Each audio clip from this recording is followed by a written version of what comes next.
Hello and welcome to episode 12 of the pre-match mix. Now, we mentioned in last week's episode that we were looking to get more guests on the pod, and this week it's fair to say we've got a cracker.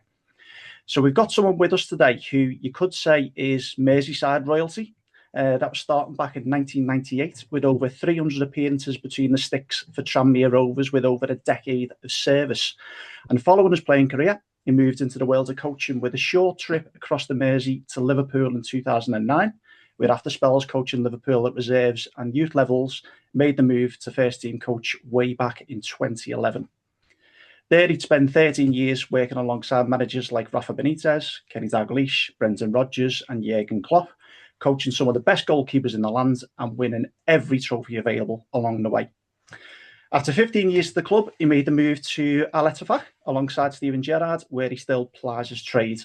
We're delighted and very grateful to have on the pod. So a big hello to John Achterberg. Hi, John, you okay? Yeah, I'm good. Nice to see you all and meet you. Yeah, cheers, buddy. Yeah, really good to meet you and have you on the pod. Very, very grateful indeed that you took the time to meet us. Appreciate it a little bit later in the evening for you as well. So again, really grateful to have you on. No problem. Cool. So, Col, I'm going to hand over to you. You're the man with the questions. Fire away, John. Yeah, what an introduction, John. Big thank you for coming on. Really, really appreciate it. I've got a lot of questions around coaching and goalkeeping coaching. But I think with that introduction, John, we have to start off with Tranmere. Over 300 games, many high. I remember watching a lot of them cup games as well, Giant Kill and what you were involved in. Many highs and lows. Did any of them highs and lows experience prepare you for coaching, really? In my case, not really. My coaching thinking was already well before I went to Tranmere, really. It started already when I was basically in Holland. I always thought, okay, I want to be a goalkeeper, and I also put myself in my mind. And after my goalkeeping career, I want to be a goalie coach, basically. So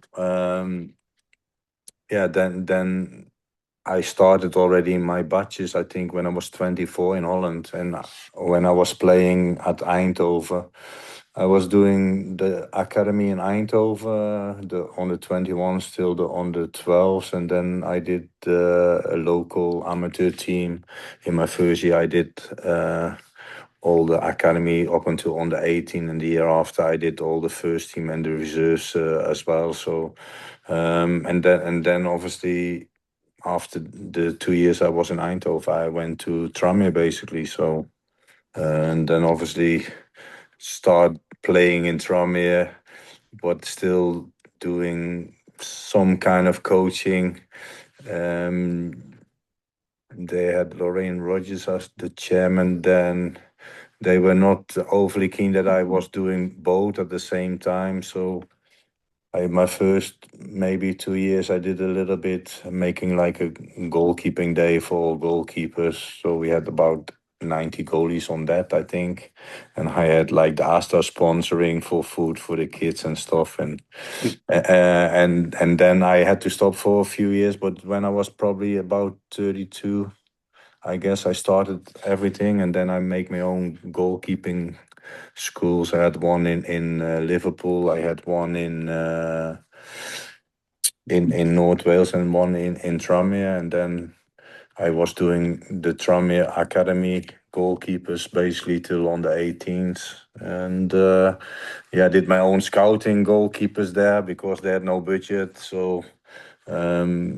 And then obviously developed and did all my licenses basically. I had the outfield A license and the goalkeeping A license before I finished playing, basically. Love that. So you already had half an hour coaching while you were playing then, John. You had that in your mind that you wanted to go into coaching. Yeah, that was the idea to you don't know how far you get on the playing side. I was always try to set myself targets. Okay, try to play till 30, then try to play till 34, then to 37, 8, and that's how I always did. And when I was 38, basically, I got a chance to go to Liverpool, so it was easy to stop playing. And I was more player coach in the last 3-4 years at Tranmere anyway, so I was more on the bench and do all the training. So it was the right step at the right time. Fantastic, brilliant. And then moving on to Liverpool, then what does a typical day look like for a goalkeeping coach at a top club? Then, John, what might that look like? Yeah, in the start, a lot different than later on. If I'm honest, when I started, it was more like.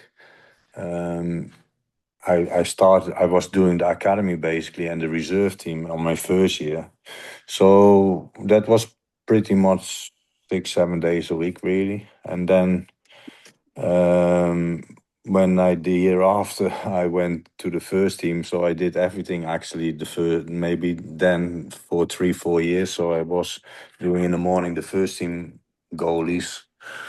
And then in the afternoon I went to the academy till the evening, and then when I came home I was watching other goalies to try and find new goalies for the first team and stuff. So it was pretty much 7 days a week, and then obviously you just finished playing, so you still have all the energy and fitness to do everything. I actually probably till about maybe 45, 46 still in the summer joined the first team tournament training because we had 3 goalies on camp, and I was then the 4th goalie. But in the end we took 4th goalie, so I didn't have to do that no more because you don't want to make yourself look foolish. But I was pretty much still fit that I could do quite a half decent job in that time. So yeah, and I love that you set the goals each year just to keep going and keep going and keep going till eventually we can't. And I think thinking about goalkeeping, John, and especially in recent years, last 5, 10, 15 years, as a lot more of the mental side came into it alongside the technical as well, would you say? I don't know. I think probably we were a lot harder in the old days, I guess. There was not too much fuss about and around the team, and they get mollycoddled a lot more now.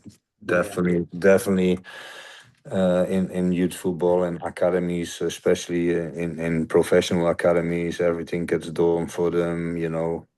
And when we try to make a career, you have to make sure you get from A to B yourself, and you have to sort all your boots, your gear out yourself. And now everything is done for them, no. And if they had a sore toe, now they cannot train for 2 weeks. And when it was then, there was not even a mention about it. You just carried on with it. So, so yeah, on that side, it's all changed. But I mean, it's all also changed in the positive. The intensity is obviously a lot higher now, and they are more, I call them jumping athletes, the goalkeepers, and on the highest level they have to be. And so yeah, a lot changed, but all for the positive. It's obviously we had in Liverpool a few good years to watch football with the intensity, and I think we probably played some of the best football we ever saw in Liverpool history, really, and maybe for everywhere, like, because the games were crazy. It was sometimes like PlayStation football. You're watching how good it was to watch and how quick. So, but yeah, that was for everyone involved great to watch. Yeah, and did you find that on the sidelines, John? There was probably certain games when we were playing that brand and that style of football where it was taking your breath away at times. Yeah, it's crazy, but you can see it also to the people how much enjoyment that give everyone, really, and obviously the players even enjoyed that way of play as well, but obviously you have to be super fit and and also physical fit and strong enough to deal with the demands in that situation. Yeah, absolutely. You mentioned a keeper having a stumped toe and maybe being out for 2 weeks. Who would have that final say? Would that be maybe the sports science department, or physiotherapy or the manager or a combination? Who would have the Yeah, it lays with the medical department in the end, because they obviously also get the negativity if they start too early or they're re-injured. So, Yeah. but yeah, obviously managers will always ask, can he play then or not, or is he ready and stuff like that.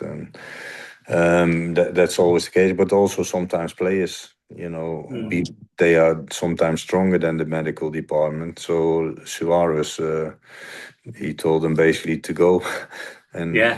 he just carry on, and James Milner was exactly the same. So, they, although they know it was maybe should have been longer, but they felt they could push on, and they pushed on. I mean, in my time, I was the same. If someone said I was out for 2 weeks, then I was back in 1 week, or if I was at 6 weeks, I was back in 3 weeks. I just find a way to be fit and carry on playing, and you strap your knee up or whatever, and just fight through it a bit and find a way in games, but the higher you go, the more hard it is. There's like athletic machines who cost you 20 to 100 million, so they cannot gamble and risk the injuries to reform or make it really bad. So that's a different world nowadays. So yeah, mainly it is with the medical department. If someone is injured, they decide yes or no. Yeah, and that probably comes back to what you mentioned, the old school, doesn't it? And the love of the game. You think of Milner and Suarez and yourself. Yeah. It's that pure passion for the game and probably not wanting to miss out. That'd be fair to say, John. Yeah, that's it really, and yeah, sometimes I think the physio read the book, so the book say this injury is 6 weeks, but some player heals quicker than other, but they would never go risk the book, if you like, because that makes them feel looking bad, and that's how I always felt. But yeah, maybe the medics thinks different like that. But for sure, there've been players they thought they could play earlier than what they were allowed to. So, yeah. But they're the experts, so you have to trust them on that side, and that is how it works in the football. Absolutely. And I have to now ask you about Alisson. Obviously, you spent a lot of time with Alisson. When someone like Alisson comes into the club, John, who's clearly world class, how do you coach someone who's maybe already world class? If you analyze any goalkeeper, there's always things what can be better or what can be improved, and sometimes you talk about it. Sometimes you make an exercise for it. So I'm a guy who always work on a positive side.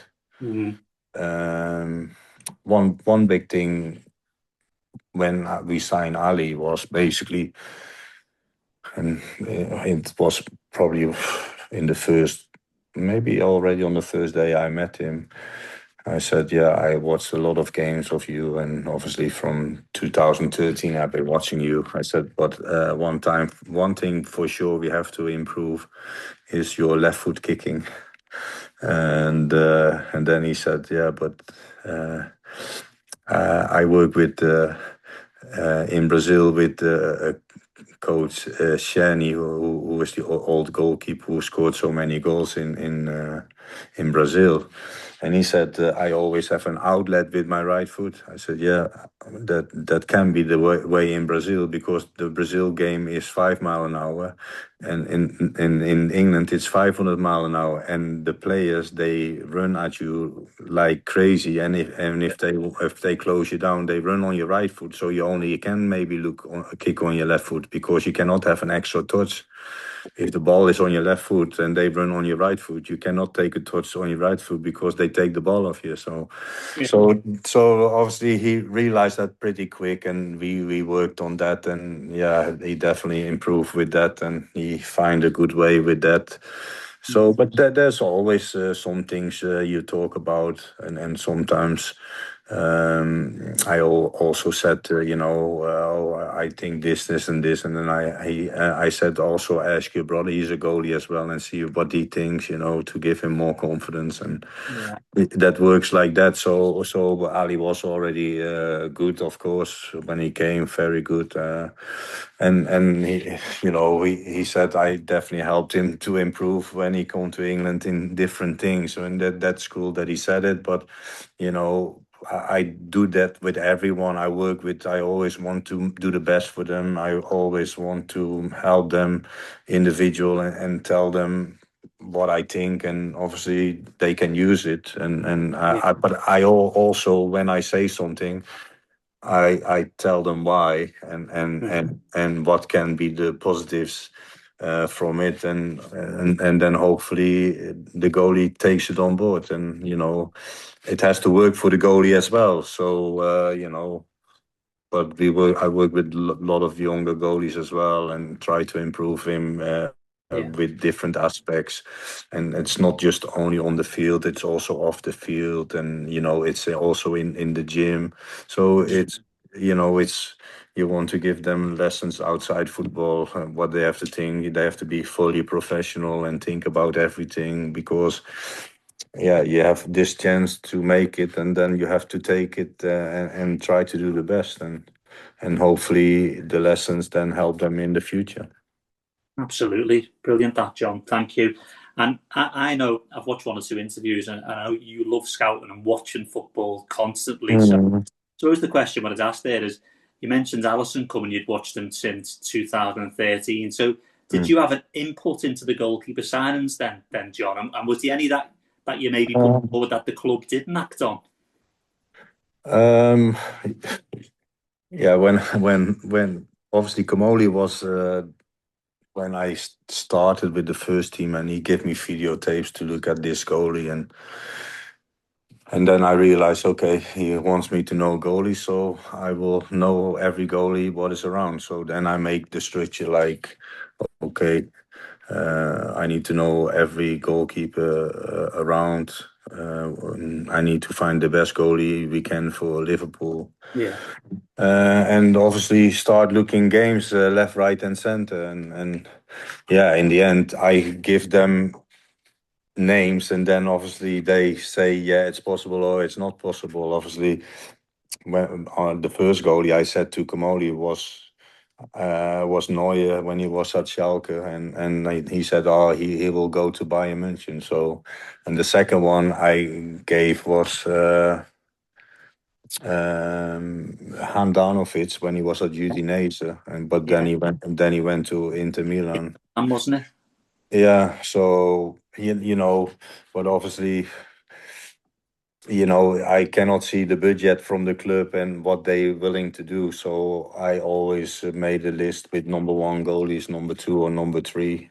And then I looked at all the international games from under 17, all the tournaments, and then tried to find young goalies. And the recruitment sometimes said, "Oh, have a look at this goalie." If I didn't see it, then but there was a lot of the time, I already saw them, and I then wrote reports. And if I liked the goalie and I thought it fits in the way we play, then I would.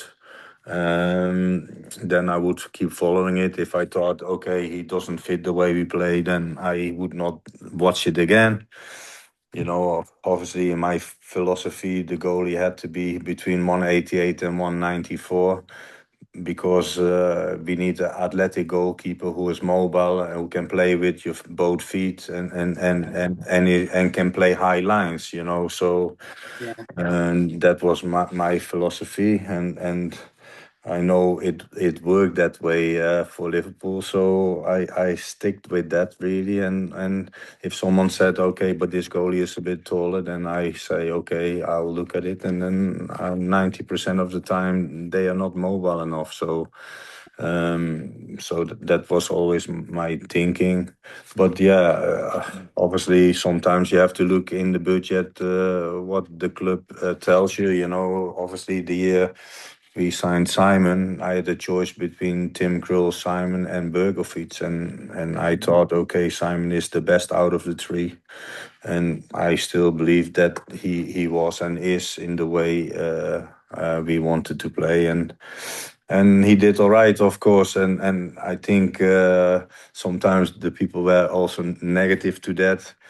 And then people say to me, we want the best goalie. I said, yeah, and we need a new goalie. I said, yeah. I said, I understand that also. I said, but if you have this budget, you can only look at this budget.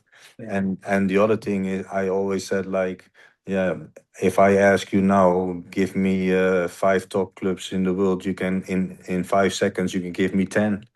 Yeah.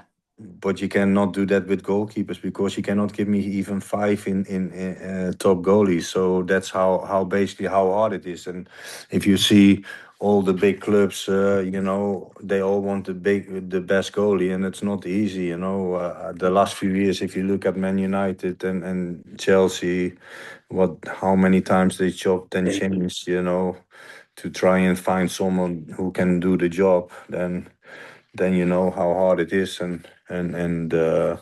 but if you do your homework, you make less mistakes, I would say. But you also need you need a little bit knowledge about it, because you cannot just sign a goalie on stats. I think that's my opinion. I never use stats, to be honest.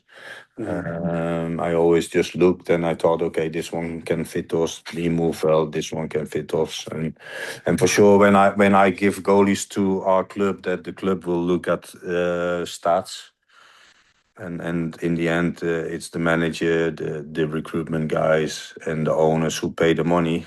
They all have to agree with if it's yes or no, of course, because you just do your job from your side, and they have to all do their job from their side and make it happen and agree on it. Yeah, and that's your level of expertise over many years. That you trust your eyes, because you're a subject matter expert, aren't you, John? Yeah, but in the end, obviously, all the people also want to look at it and want to give the go ahead on it. So it's a whole team what works on it, and in the end, you have to say yes or no. And if it's no, then you cannot change it. Then you move on. Yeah, that's how it works, and stuff, and you just keep working, and sometimes it comes off, sometimes it doesn't come off, and that is in the club's decision with all the people who work there, and you have to respect that, because they are the people in charge. Yeah, and I know you like working with young keepers. You mentioned one or two. When we think of Danny Ward and Gillespie and Keller, I know you like having them part of the setup, don't you, John? What would be the reason for that, John? Yeah, it's the same thing. And don't forget Grabara, who is doing good at Wolfsburg and is with Poland now as well. I always had it. I did it in Tranmere. When I started, I had Tranmere never had a goalkeeper what came out of the youth system to make the first team. And I think after I started with them working and scouting, I think there was 5 goalkeepers who actually made the first team. They never played much longer, but obviously one I took to Liverpool, and that was Jamal George, and he is now playing for St Mirren. And I scouted him when he was 9, but I always had to fight a lot of people, because they thought, oh, he's not good enough, and he's not tall enough, and also in the time at Liverpool, and because I was first team goalie coach, I could help it a lot that we kept him all the time.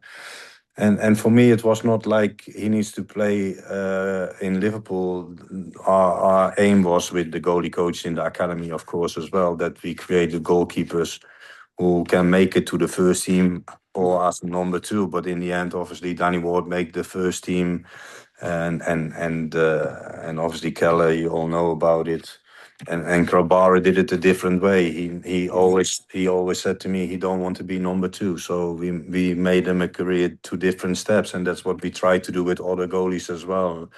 For me, my aim was always to make goalkeepers a career in football. And if that was League Two, League One, that was not my problem. I just wanted to give him a chance. So as soon as I was with the first team, I always took young goalkeepers with the first team. Martin Hansen was one of them, and after us, he had a career in Germany, Denmark, Holland. So and he was Danish. So and after that we had Ryan Fulton. I think he plays in Scotland now. He's at Hearts, I think, at the moment. Yeah. So every year we had the young goalies, and I always try to take the best young goalies to the first team training. Yeah. When I was on my own, I think I was on my own maybe till 46, 7, and then obviously I got an assistant. So, but when I was on my own, I worked always with 4 goalkeepers. 2 went to the team training, then I kept 2 working. But if it was, if we had like 3 really good young ones, then I would work with 5. And then obviously when I got an assistant, we worked a lot with 6 goalies, 3 and 3. We split it up and then swapped the sides and stuff like that. And after that, Taffarel came as well. So we had 3 goalie coaches on 6 goalies. And Taffarel came with his expertise to help as well. And yeah, we had a great goalkeeping squad, and it worked really well at that period. And it was, a very enjoyable time. Yeah, I can imagine. And how did you feel about Taffarel coming in? Did you have a part to play in that? Obviously, a Brazil legend as well. Did you feel threatened by it, John, or did you embrace it? No, like it went like first. Klopp came. Obviously, Ali always promised, and Ali told me he always promised to work one time with Taffarel. Yeah. And obviously at Rome, he was there only, I think, 1 year, and he had only 1 contract. And then he came to Liverpool. Obviously, he had a bit more to say, and it wasn't a longer contract. So he spoke with Klopp, and then Klopp spoke to us, and then I said, okay, yeah, let's go and see and work it. And that's what we did. And Taffarel is an unbelievable guy and a great human being. I couldn't say anything bad about this guy. And then we work the Brazilian way with what we've been doing, and we combine it. And, it was not like I'm a school teacher, but because on paper I was the head of the goalkeeping. But we just were like 3 goalie coaches, and we delivered the task together, and it was not like, I'm the boss or he is the boss. That's I'm not like that anyway. So because in the end it's about the goalies happy and the goalies doing well and improving. So and I think it worked really good. Yeah, you felt like you were all pulling in the same direction then, yeah? Yeah, it was clear, and Ali know what he needs, and we know what he needs, and we know what we needed for the games, because you make sessions also what we need for the games. If like Man City played low balls behind the defense, we need to cut out low crosses. If it was a chance, you play a team what plays on the counter, you did 1v1 exercise. So you try to, next to the hard work, also the tactical work for preparing for the game, or they block the goalie, so we block the goalie. So you basically prepare the goalie for what will come, and the number 2, of course, and the number 3, because they both also involved. Brilliant. And if you were a young keeper now, John, what 3 things would you maybe advise a young keeper to focus on at this moment in time? If you were given a big 3, what would be your big 3 for a young keeper? I think looking at experienced goalkeepers, speaking to experienced goalkeepers, but also obviously be the fittest you can be, and obviously making your body ready for the highest level. Because if you're a young goalkeeper, normally one physical, you're not ready in terms of fitness level, but also strength level. Your body needs to go. Your body needs to go with a high load and demand as well. And And that sometimes you need to send goalies from 16, 17, 18 more to the gym to strengthen their body, but not like bodybuilders, but like I said, jumping athletes. So they have to basically improve all the joints, the shoulder joints, the wrist joints, the knee joints, the ankle joints, so they can deal with the loading and that they're not getting injured or break down too early. Because I think that is definitely something I saw over the years. And also, if I look back at my time, I already was also 18 or 17 when I think, well, even maybe 16 in my first year when I went to my hometown. I already did college because I was training 4 times a day, and the body obviously was not, but that you get that later with experience, that was too much and it's not ready to cope with 4 sessions a day. So but yeah, strength for sure, and can help that as long as you keep the speed and explosive in the body, because you want them to be explosive and quick. For the modern football you need that. So you'd say speak to experienced people and concentrate on the physicality, so build yourself up. Would you give one more, John? Anything else? yeah, also look at for the experienced goalkeepers, listen to the goalie coach, but also help yourself by looking at footage, on YouTube. You can watch goalie training, you can watch goalkeepers playing, so yourself learning yourself as well as other people telling you. By looking at things you can think, oh yeah, that's good, or that's good. And make your own minds up, then have a mind for Yeah, yourself. yeah. So I'm really convinced that if you have a good training program and they have the right profile, that you make good goalies. But in my opinion, you need to have the goalies from under 9 up. If I say in England, if they are less than 6'2", it'd be difficult. But that's why you also need to recruit on height. But I'm convinced if they train 3 hours a week in the way I see it, you create goalkeepers. I did it in Tranmere. Obviously, when we take it to Liverpool, we made it happen. And in Liverpool, we also bought a lot of goalies like Keller. He came with 15, and Grabari came with 15.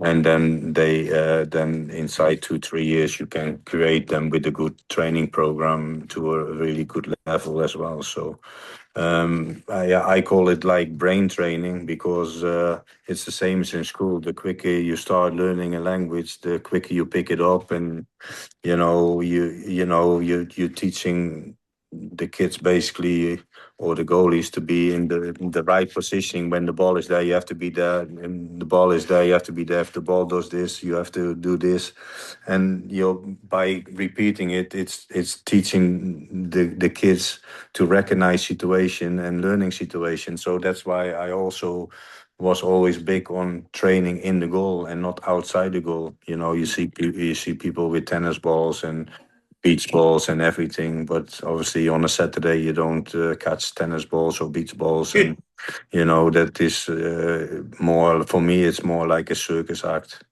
But yeah, if a goalie is happy with it, is happy with it. But if I would come to Ali with tennis balls and beach balls, he probably tells me to fuck off. But I know that for sure.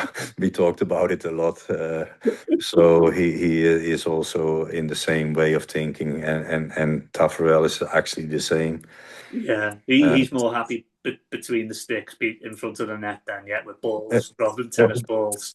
Yeah, but that's what you have to defend. So my point is, if you have 3 hours goalie training a week, or with the first team we have longer, you have to use all the expensive time to defend the goal, to know how you need to defend the goal and where you have to be in the goal. If you doing something completely outside the goal, how can you positioning in the right thing in the goal in the right moment and right position. So that is basically the point. If you work outside the goal, you just try and catch the ball, but not thinking about, oh, I need to be in this position, I need to be this position, I need to cover this whole goal and not just a small goal or whatever, you know. So that's basically a lot of the thinking with shooting from angles by closing the lines in the goal.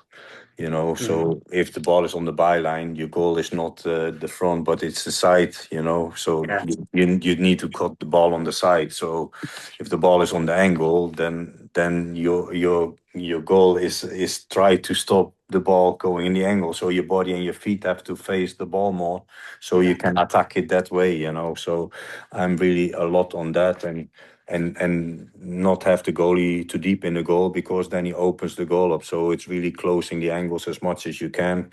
Yeah. And then being ready for reactions. When you watch the game as well, John, what are your thoughts? Sometimes I've seen keepers come out to narrow the angle and then they've went backwards, John, and then that opens the angle back up. Is that where they've just got their positional sense wrong and they start panicking a little bit, or? So if you talk about 1v1 situation, I always talk, if you cannot win the ball outside the box, that's how we play at Liverpool. Obviously, Ali sweeping up outside, or Keller, or whoever goalkeeper we had. The first job is, if the ball goes in behind, can I clear the ball outside the box? If I cannot get there before the opponent, I have to run back as quick as I can to the 6-yard line, because I need to buy time. Yeah. If you're on the 6-yard line, you don't have to move no more, because the striker or the winger, he will come to you. Yeah. He will come to you, and he will make a decision. So if he shoots from the 18-yard line, you have a good chance to save the ball. The goal is pretty small. He won't be able to chip you on full speed from the 18-yard line when you're on the 6-yard line. Yeah. If he takes a touch inside the box, there's a good chance you will win the ball, and then you can jump out to win it. If not, you just let him make the decision. You know, the most goals get scored when the goalie makes the decision, or he's running forward when the striker shoots. You cannot dive left and right, because you know, you can do that yourself. If you run forward, you cannot step and drive left or right. So if the more you're in balance, the easier it's to make save and react. So you need to leave the decision on the striker. If he takes a bad touch, okay, bang, I go. If he is in control, ball on his feet, I cannot win it, I need to hold my feet. If he feels under pressure, what will he do? He will shoot early. If you're on the 6-yard line, he cannot go around you, because he runs out the pitch. Wide. Yeah, he runs right. But if you're on 12 yards, there's a good chance he can go around you. Yeah. So that's why I say always be on the 6 yards and play from there and defend the goal. If he comes from the angle, you can close one side and say, go on, put it there, and open your body and attack the ball forward, you know, and that's a lot of technical and tactical talk. But that is the way I try to teach and say. Makes perfect sense, and there is my answer. Okay. Yeah, it may be a lot detailed, but I don't know if that makes sense. So it does. Absolutely, it does, John. Okay. I suppose if you think, just before we move on to maybe Saudi, and 1 or 2 quick questions on that. If you're looking back over 15 years at Liverpool, what was your most enjoyable time, John, at Liverpool? Yeah, obviously the club period and the period we we compete for every trophy, really. You know, we probably could have won and should have won more, but there was a few where in the referee's hands as well, where we didn't win it because of decisions. Of course, we all know that. But the football was amazing. Obviously, the goalies were both good. You know, Ali is, in my opinion, the best in the world. For definitely in that period. Before Ali, it was Neuer for a long time. Actually, Courtois is also, in his way of play, a really good goalie. But Ali fits the way we want to play, and Keller obviously showed all the time when Ali was not there that he can do amazing well the way we play as well. So it made my job a lot easier, and I felt a lot less pressured, you know. And actually Jaros improved a lot over the last years as well, and obviously he went on loan now to Ajax, so he will make a good career as well. Yeah, fantastic, John. And before I hand over, see if any of the lads have got any questions. What's next for John then, and what excites you about Saudi? And can you see yourself returning back to the UK in the future, John? It's hard to say. I obviously enjoy working with the goalies here. When obviously Steve, he gave me the chance to come here, and yeah, I'm still thankful for that to join him. And I had a great time with him. Obviously, it was not long enough because he decided to leave. But it was fun. Obviously, I made the whole new goalie department. I signed Rodek from Fulham, and yeah, he is doing really well. The team is not so good. We haven't got much money, but he has the highest shot to save ratio. So I'm happy the way he does, but he's actually good enough to be back in the Premier League as well with one of the clubs as a number one or number two, in the low. He had offer for Burnley last year as well to go there as number one, but he decided to stay. Obviously, the money probably was a lot better there than maybe in England for him. But yeah, I'm open to everything really, to be honest. If anything good comes up, I definitely look at it and then decide what happens. I enjoy every day still and kicking balls and running around. So, but the main thing is that you see and have fun that the goalie's still improving and you try to help. In Saudi, I do the same. I bring Andy Furt as my assistant here. And we work with the same kind of thinking. So we have 2 senior ones, and then we have 3 to 4 young goalies. So the youngest one training with us is 15, and then we have 116 and 118, and then we have 121 and 122, and then 2 senior ones, obviously Rodek and number 2 Saudi goalie is actually only 24 as well. So on that side, it's on a good line, if you like. But I'm open to also anything good or new, and if it's fun to do, I definitely look at it. I enjoy my job, so I have no plans. But if anything happens, if it's in the Premier League, you can always look at it. But it's not always easy. Yeah. If you've been at Liverpool 15 years, it's hard to go anywhere else, isn't it, John? Yeah. It's adapting. It's a lot adapting because everything. It's one of the best, if not the best club in the world, and there's only like 5 or 6 like that. Madrid, Barcelona. Us, Bayern, PSG is a bit both together, no, but. And then you have a few good clubs in England, but I enjoy working in any club, to be honest.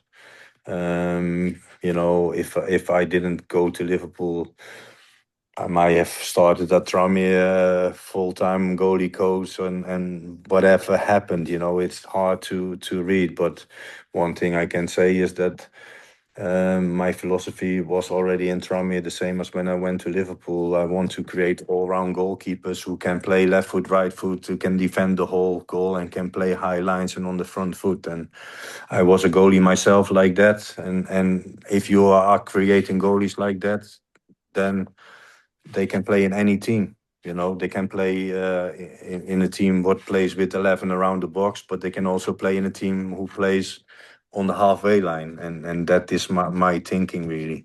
But if you only teach them to defend the goal, then they can play for a defensive team but not play for an attacking team, and that is actually what you try to do, and that's more fun.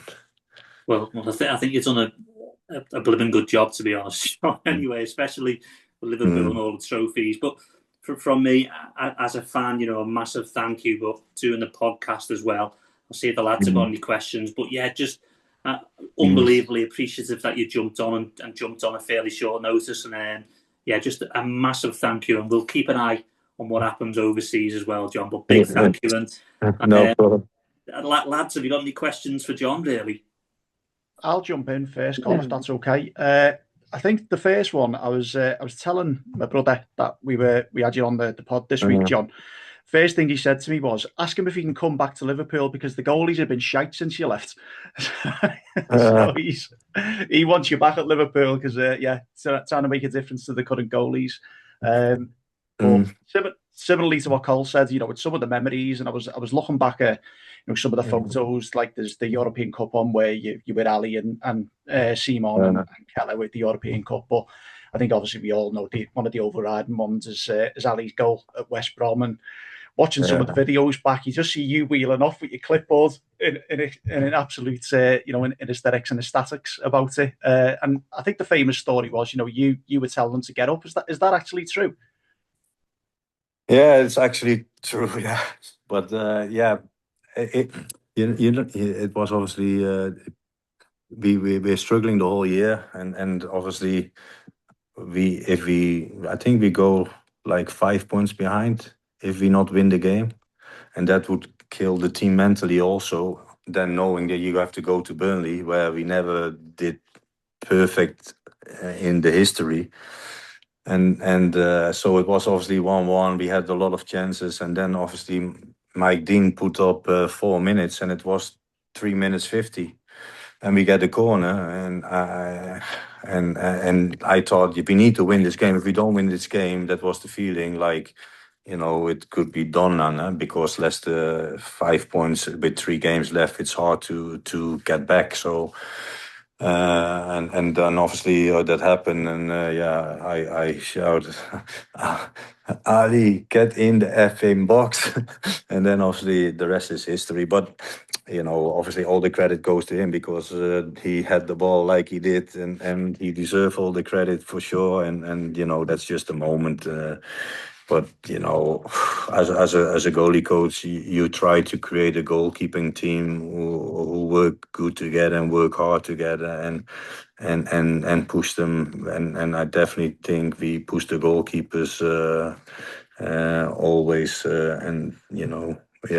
I think we had that was my opinion, the best goalie squad probably in Liverpool history, with the number 1 and 2 are crazy good. If you saw them in training, it's unreal, the speed reactions, that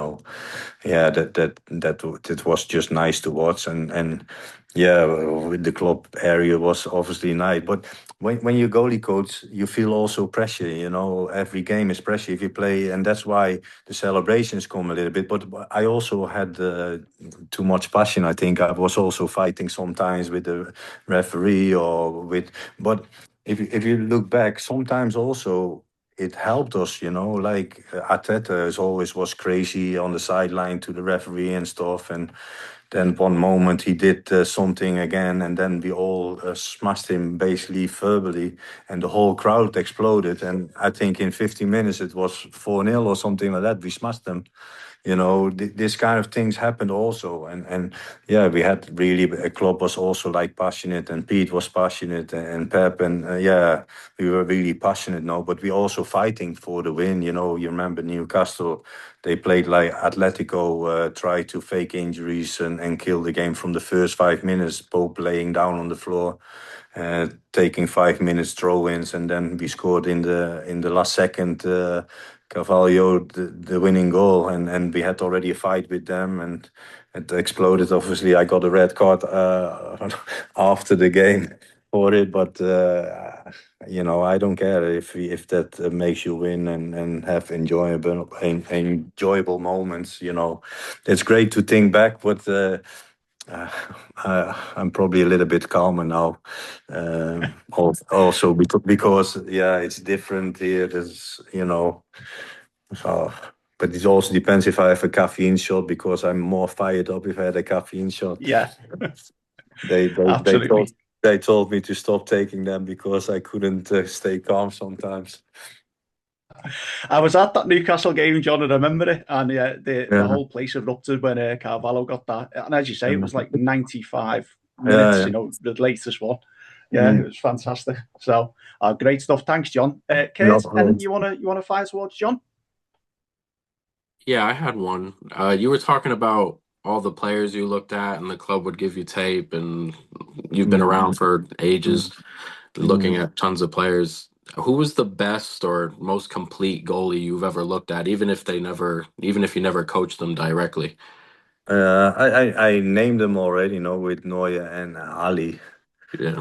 And actually Keller, he is crazy good, but I think if you're Man United and you have the goalies they had, although they have now a half decent goalie, I think this Belgium goalie Lem is doing well for them, and he hopefully for them he can be more consistent. But you know, if you see Keller week in week out, and then at Chelsea or at United you have been sleeping, and that's my opinion, because he can play in any team as well, and yeah, I think them three are crazy good, and what I learned is definitely that as a goalie, you also have to be calm in your mind. And if you see Ali always doesn't face him, if something goes wrong, he stay calm. He keep doing the same things because he knows the process, and he trusts his movements, and he trusts what he can do. And Keller learns that also from him, I would say, although Keller is also calm from himself.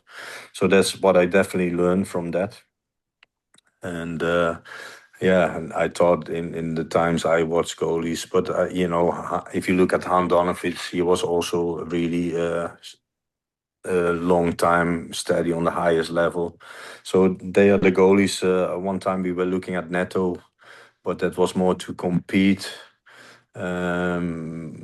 He had a half decent career, but never really settled a lot as the number one. He was obviously at Bournemouth 1 or 2 years, but he was at Barcelona, Juventus, and I wanted to sign him when he was at Fiorentina, but we were too late. But because I had to look for transfer-free goalkeepers as well, because obviously the club only wanted to invest as for number one to buy, and the number two always had to be free. So if we had to bring someone in to compete, it had to be no money spent really. So so I always looked at 2 years ahead who was going to be out of contract, could he fit us and things like that. That's what I used to do. Fab, great stuff. Thanks, John. Ian, and you wanna put towards John? No, just a couple of names. You mentioned Andy Firth. He actually was on loan at the club I support, Witton Albion, about 10, 15 years ago. Great keeper. And then about 3 years ago, I watched him play for Connors Quay in Wales. So we just obviously he seems like a decent bloke. Obviously, he was at Rangers for a good while, wasn't he, as well? So Yeah, it's just that I've not heard his name mentioned for a while. I was at the Rangers St Mirren game the other day, and Shamal was in goal then. yeah, Obviously, he'd done really well. So it's good to see all the players you've worked with, mate. So thanks for coming on. I was going to ask you, Cole sort of stole my thunder really about. I manage a Sunday league team in the very lowest division possible. So there's a job here for you, mate. We can pay you in beer any time. But I was going to ask you some advice for our 18-year-old keeper, because he's gone from youth to playing with lads his own age up to playing with lads sometimes double his age. yeah. His name's Joe. I'm sure he won't mind me name dropping. But give me advice from going from youth football to adult football, really. Yeah, but I think that you know that is a big problem, no, and that's why we sent Andy also to Witton Albion, and I always thought, okay, physical, he be all right, you know, he will make mistakes. They definitely all make mistakes when they start senior football, because they have to learn more about the physicality, you know. The body is not perfectly growing, but you need to let them. You need to give them confidence, and you need to let them adapt to the speed of the game. Again, the aggression in the game, and obviously the goalie himself. if you're in an amateur level, it's a lot harder. But what could help if you do strength training yourself in a gym, to physical, be stronger, so you can deal with the aggression in the game and stuff. And then the other thing is, I think, you always have to stay calm with them and give them a chance on the right moment. Let them play first in friendly games. In the preseason. Let them feel it and stuff, and then you maybe play in a cup game where you think, okay, we should beat them, even if he is, if he makes one mistake or not. And then put him in, and that's how you try to build, and that's how you also have to think. I mean, in the preseason, with Klopp, we always put Kel and Grabara. We play Kel and Grabara against Man United for 100,000 people in Michigan, and they both did well, and both play 45, and that's how they get experience, and and that's how you develop them. Obviously, the goalies know when they get the chance. Also, they have to produce, because there was also, like, for instance, Martin Hansen. He was pretty good, technical, and he can play with his feet. But then on the we put him in.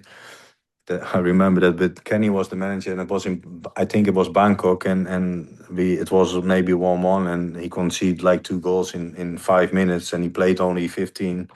Yeah, then you can lose the credibility very quick as well.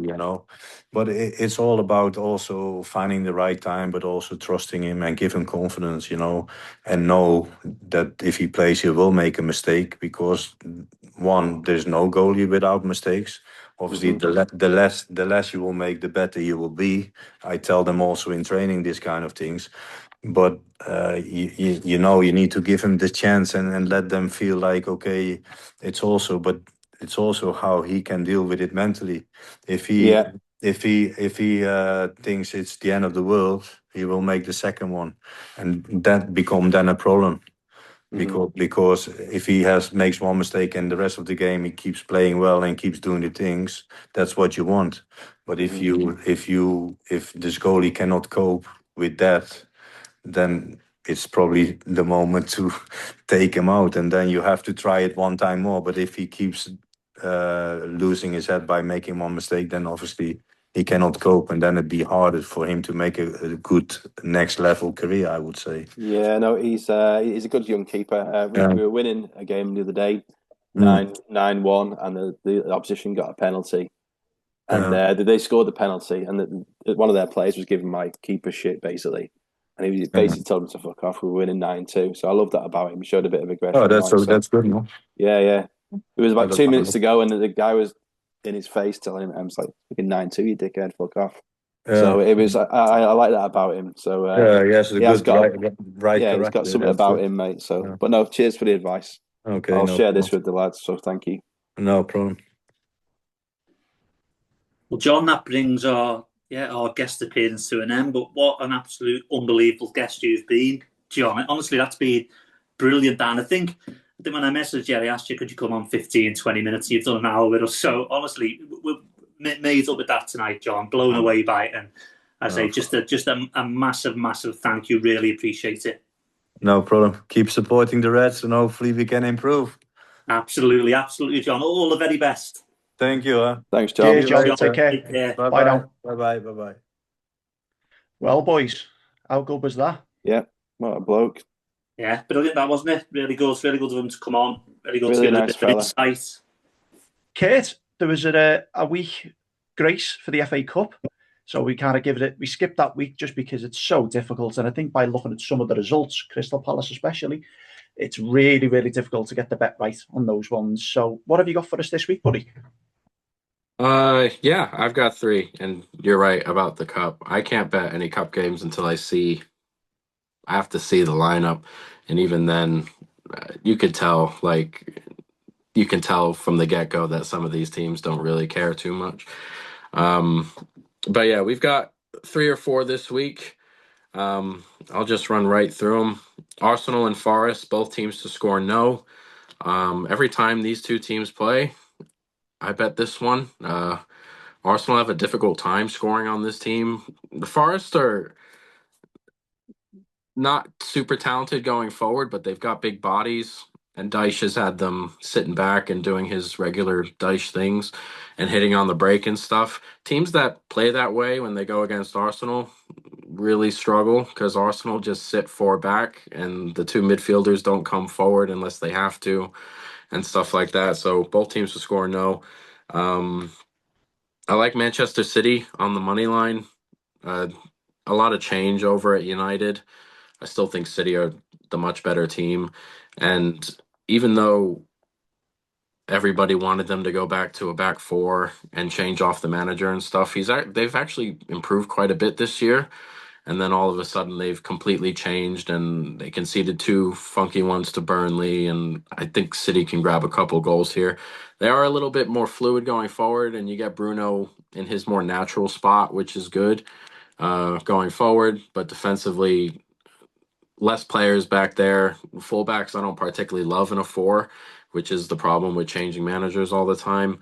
And midfielders I don't particularly think are very good sitting in front of the back four. Gonna play Chelsea money line as well. They're playing Brentford.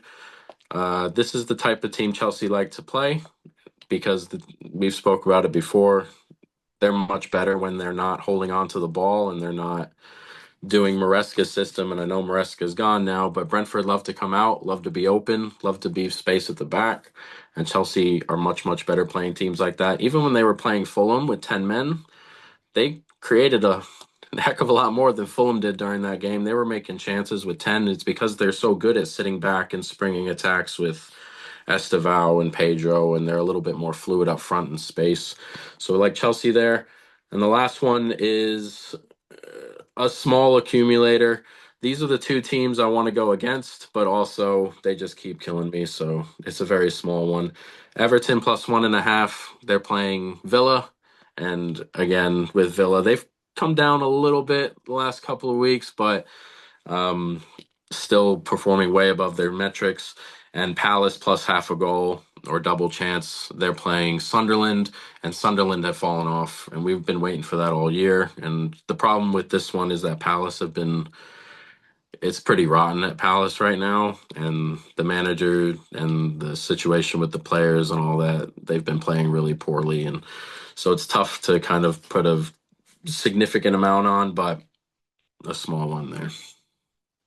Okay, great stuff. So just a very quick recap. So you're going for Arsenal Forest, both teams to score as no. That's the 5:30 kickoff at the City Ground on Saturday. We've got Man City on the money line. They are the early kickoff at Old Trafford. So you're trying to dispel the hoodoo of the early kickoff. Never bet on the early kickoff. We're going with that. And Chelsea versus Brentford on the money line, and that's 3:00 at Stamford Bridge on Saturday as well. So all Saturday games, kind of working that through. I love your insight as always, Kurt.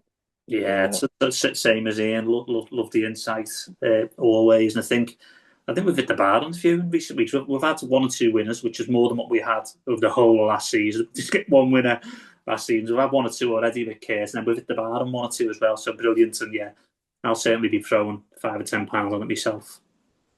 Yeah, great shout. Thanks again, Kurt. Really appreciate it. Last but not least, we're on to the music scene. So, Ian, what have you got for us this week, bud? Yeah, a couple of bands as always. So I picked a band who sort of rebranded themselves. They went away, did a classic, we're splitting up, blah, blah, blah, or calling it a day sort of thing. And then they've come back this week. They're called the Montagues. They played under myself at several different venues. They played the first gig back ever after lockdown, which was probably one of the best ever Softlight gigs. I can't remember getting home. It was one of them gigs that I drank about 8 jugs of snake bite, and it was a very good gig. So, but yeah, they're called the Montagues. They're from North Wales. Great lads. They're playing at Telford's Warehouse comeback gig April 24th in Chester. So I think tickets are already going really well on that one. But yeah, really good lads. And then the other one is a band called Tide. So the lead singer used to be in a band called the Blinders, and then he went to change the name to White Horse, I think. They're a 5-piece based out of Manchester. But it's Tide as in the sea, and then Tide as in tied up. But it's Tide Band on Instagram. And they play in Manchester on 28th of March. But if you like, Blinders, I think one of their tunes got featured on a William Hill advert a while ago, so you'll probably know it if you hear it. But yeah, no, that's it for me this week. Music. Brilliant stuff. As usual, we'll pop them on the pre-match mix playlist. You'll be able to find them. There'll be a widget up, so you'll be able to scan it, download it, give it a play. At the end of the pod, as always, we'll have a couple of videos from the Montagues and Tide, so we'll be able to have a look at those. Guys, anything else we want to cover, or do we want to leave it there? Just want to give a shout out to a sports photographer, if that was okay. I shared it on the WhatsApp group that we have. His name is Mohawk Focus on Instagram. A sports photographer. He's coming to my game on Sunday to do some games. So we're playing, hopefully do some games, but we're playing over in Horwich on Sunday in the Cup, which brought me nicely to John's answer when he mentioned about playing young keepers in the Cup and stuff like that. So that's what we'll be doing. But yeah, no, it's been a good one. Cheers, lads. Absolutely. So yeah, we'll obviously tag Mohawk onto our podcast and make sure he's mentioned. So yeah, brilliant stuff. Boys, that was emotional. Thanks very much. Brilliant, brilliant, boys. Nice one, lads. Enjoy it. Lads. Take care. Have a good one. Take it easy. Good one. See you later.